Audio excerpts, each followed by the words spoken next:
تخيل معايا بني آدم عايش بكلية واحدة ورئة واحدة ويقعد أطول غطسة تحت المية وياخد جينيس وورلد ريكورد. اسمع القصة.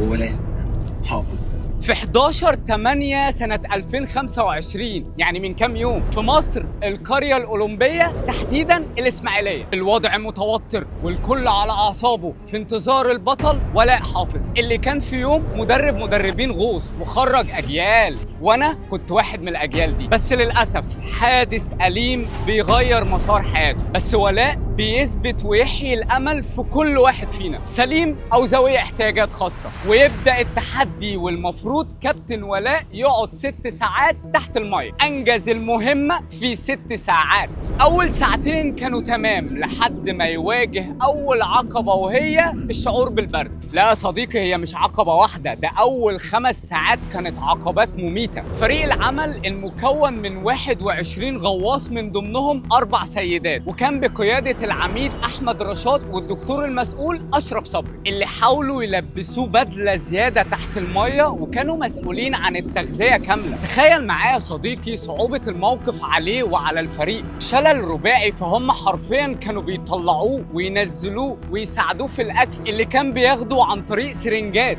العميد أحمد رشاد بيحكي ويقول إن التيم تحت المية كان حواليه ولازم واحد باصص في عينه طول الوقت. صديقي عايزك تتخيل، مفيش إشارات، التواصل كله كان بالعينين. عدى 5 ساعات و20 دقيقة، هانت يا بطل. بس للأسف كابتن ولاء بدأ يفقد الإدراك، ولسلامته لازم يطلع. يعني إيه؟ الحلم هيروح؟ ده فاضل 40 دقيقة بس ربنا يلهم زوجته وأمه إنهم يمسكوا المايك من فوق ويشجعوه.